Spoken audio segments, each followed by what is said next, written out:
Hello, my friend. A very happy Monday, January 13th, 2025 to you and to yours. I pray that this finds you well from wherever and whenever you are tuning in. The message for today, your one ticket to success in 2025. The subtitle, The Greatest of All Time. So, unplanned by me, seems like I have been on a streak talking about one things. So a couple of days ago, the post was one word, that you only need one word to get to your transformation in 2025. Yesterday, I posted on one thing. And what is that one thing that you can focus on in 2025 that will give you your greatest return on investment? And so following up, I guess it's a trilogy now, with the message for today, your one ticket to success in 2025, hashtag the greatest of all time. So I'm going to open here with a statement that at first your mind is going to resist. Do you realize that there is one thing that you, yes, you, can do better than everyone else in the world? Now, if you can't believe that for yourself quite yet, maybe you'll believe or you can agree with this next statement, that there's one thing that you can do better than anyone else in the world that you meet. So, if you could meet Patrick Mahomes today, granted, he can probably sling that football better than you, but I guarantee you there's one thing you can do better than Patrick Mahomes. If you got to meet Jeff Bezos or say Elon Musk, now, you may not be able to think of creative ideas and you may not have the entrepreneurial skills of these two lads, but I guarantee you that there is one thing that you, yes, you, can do better than both Jeff Bezos and Elon Musk's. Hopefully, you can agree at least with that second statement. So, allow me to start us on this journey by looking at the animal kingdom. God has given to every animal that he ever created something that is unique to itself, an ability, a proclivity that can help the animal do two things. One, fend for itself, and two, defend itself. God has given every animal an aptitude, an ability with which it can provide for itself and with which it can protect itself. Think about the tortoise, for example. Now, a tortoise cannot run very fast, but God gave it a shell. Now, on the other hand, a cheetah does not have a shell, but it's the fastest animal on land. It can run very fast. Or contrast, say, a shark. Do you know that a shark has very, very poor eyesight? But it has incredible smell. I forget the numbers, but it can smell one part of blood in like 90,000 parts of water. Crazy. Now, look at the eagle on the other hand. I don't know about an eagle's smelling abilities. It may not be able to have a keen sense of smell like a shark, but it has an amazing sense of eyesight. It has keen eyesight. Or compare, for example, a squirrel and a fish, right? A squirrel, man, is so nimble, and when you see those things climbing trees, it's amazing. But you put a squirrel in water, it doesn't do that well. A fish, on the other hand, cannot climb a tree like a squirrel, but it's a master at swimming. Matter of fact, there is this quote, which is attributed to Albert Einstein, but it's not been proved. But the quote goes like this: everyone, that includes you, everyone is a genius, but if you judge a fish by its ability to climb a tree, it will live its whole life believing that it is stupid or that it is a failure. Okay, I've contrasted several animals to themselves. Now let's contrast animals and man. Animals have a great advantage over you and I, and you may be like, what's that advantage? I'll tell it to you right now. Animals operate by instinct. So that means they can discover what they are good at easily because they operate by instinct. That's the first thing. Another advantage or leg up that the animals have over you and I is that they do not have a mind. They do not have a mind that gets in the way of stopping them from being what God created them to be, from them doing what God created them to do, and from them having what God created them to have. They don't have a mind that gets in the way. Have you ever considered that nature operates effortlessly? Birds fly effortlessly. Cheetahs run effortlessly. Sharks swim effortlessly. Why? They do it by instinct, number one. And number two, they don't have a mind that gets in their way. Now, we, on the other hand, while we don't have instinct,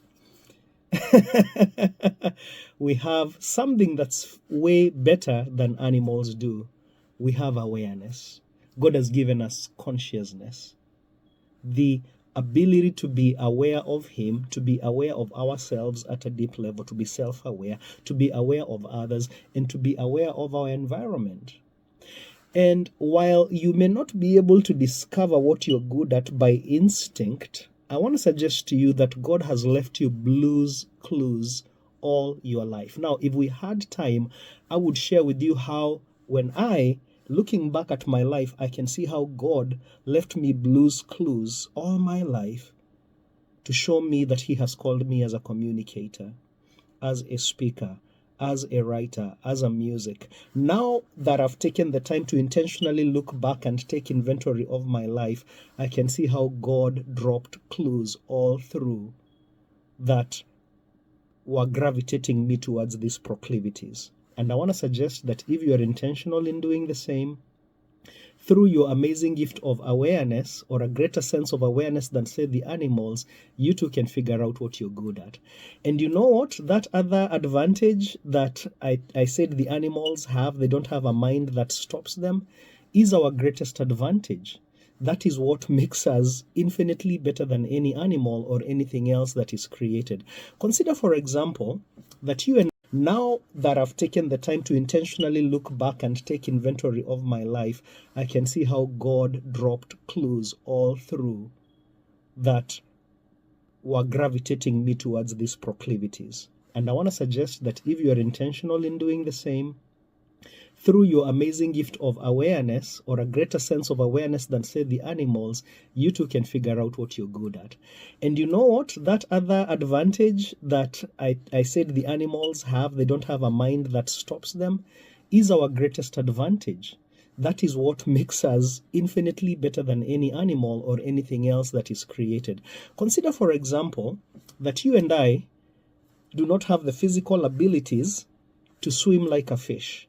But because of our mind, God has given us the capacity to create ships and submarines that can swim further and deeper and more efficiently. I don't know about more efficiently, but we can swim, we can conquer the water space more than a fish can. You and I do not have the capacities to run as fast as a cheetah, but we have created cars and bullet trains and bicycles and other gadgets that can run or faster and further than a cheetah. You and I cannot fly like the eagle, but guess what? God has given us the minds through which we can create planes and rocket ships that can fly further and higher than any eagle on its best day. But that one thing called our mind and called our consciousness and called our awareness, it's the thing that God gave us as the biggest advantage over everything else created Him. It's the thing that God gave us that makes us like Him, that gives us our God-likeness and gives us our capacity to create and connect and contribute like Him. But sadly, my friends, that same capacity becomes a double-edged sword, because that one thing that God intended to be our biggest advantage, unfortunately and sadly, more often than not, you and I use it against us. We use it in ways that stop us. For example, we use our minds in ways that stops us, than empowers us. How does that happen, you ask, Evans? I'm glad you asked. Through the limiting beliefs that we embody, through negative self-talk, through focusing so much on what is absent that we miss what is present. You see, if I met Patrick Mahomes today, my natural tendency is to focus on the absence of my quarterbacking skills and to see them in him, than it is to focus on the presence of the thing that I can do better than Patrick Mahomes. Listen, I've heard a quote, and I don't know who said this, and it goes something like this, that what stops us is not what we think we are, but is what we think we are not. We have our focus in the wrong place. Allow me maybe to extrapolate on that quote and say that what stops you and I is not so much what we think we can do, it's what we think we cannot do. It's not what we think we have, but it's what we think we do not have. We focus using our mind, using our consciousness, this amazing God-given gift, on what is absent, so much so that we miss what is present. And so, my friend, thank you for hanging with me this far, this long. Let's bring this thing to a close. So I started by saying that there is one thing that you can do better than anyone else that you meet. I want to encourage you to go on a journey of self-awareness. Like I shared with you, as I look back into my life, I can see the blues clues that God has left me all along, that have revealed to me what my proclivities and abilities are. Take a personal inventory. Take a journey in self-awareness. Look at your abilities. But you know what? Don't just stop at the abilities. Look at your psychology, the way you think. Look at physiology. Yes, some of us, like Michael Phelps, were given ability. Michael Phelps got abilities that helped him be the great swimmer that he is, right? Look at your physiology. Look at your personality. Look at your passions. What are the things that you are gravitated naturally towards? Look at your proclivities. What are the things that you are drawn to? Look at your possessions. Yes, God wants to use this keyboard for something, and matter of fact, he uses it daily. What are the possessions? Yeah, material possessions that God has given you. Look at your positions in your family, in society, the roles that God has given you. Take a journey in self-awareness. Take inventory. Now, if you need help on how to do this and how to discover what your thing is, what your purpose is, I got good news for you. You don't have to reinvent the wheel. There is a course called the 10 Days to Discovering Your Purpose that will bring you to a place of crystal clarity on what your purpose in life is. It worked for me over 3 years ago, 4 years ago now, and my life has never been the same. It can do the same for you. Just inbox me, DM me, and I'll be happy to provide you with the details.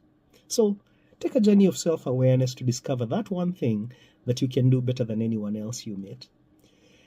But then, the very first statement I opened with is that I said there is one thing that you can do better than anyone else in the world. And I want to take it a step further and say that you can do better than any of the 8 billion around people presently in the world, but that you can do better than any of the billions that have come before us, and that you can do better than any of the billions that will ever come after us if Christ tarries. And that is being yourself. You see, when God created you, he created you uniquely. You are, even though you are not the only expression of God's glory, you are an only expression of God's glory. What's true of your fingerprint is true of everything else about you. From your spiritology, if I can use that word, to your psychology, to your physiology, you are different than anyone else that has ever been. And so that's why the saying goes, be yourself, because everyone else is already taken. I like what I heard Myron say the other day as I was listening to him. He said, I can only be the best Myron Freddie Golden in the world. if I try to be anyone else, then I can only be second best. Do you realize that in the arena of being about you, from your spiritology, if I can use that word, to your psychology, to your physiology, you are different than anyone else that has ever been. And so that's why the saying goes, be yourself, because everyone else is already taken. I like what I heard Myron say the other day as I was listening to him. He said, I can only be the best Myron Freddie Golden in the world. If I try to be anyone else, then I can only be second best. Do you realize that in the arena of being yourself, you have no competition, because nobody can be as good as you in being yourself. But if you play in the arena of trying to be somebody else, you cannot be as good as them, and so you will be second best at best. Be yourself. Everyone else is already taken. So, if the best title actually for the message today is not the one ticket to success, actually it should have been the one you _ the greatest of all time. But the reason I didn't choose that title is because it would have spilled the beans too soon. So, my friend, as we part ways, be you, do you, because when you are yourself, number one, and when you walk in your true, unique, God-given purpose and assignment, three things happen. Number one, God is uniquely glorified because no one else can glorify him like you. But you know what? God is not a taker. God has wired it such that when he receives glory, two other things happen. So not only is God glorified uniquely when you are yourself and you walk in your unique assignment, but the world is served uniquely, because you have a contribution to give in this world that only you can give. And then number three, you are fulfilled uniquely. In you being yourself and doing what God has called you to do, God is uniquely glorified, the world is uniquely served, you are uniquely fulfilled. It's a win-win-win proposition. Be you, do you, and if there's any way that I can help you in that, DM me and I'll be happy to provide more details. God bless you and have an amazing rest of the day and an amazing week. Until next time.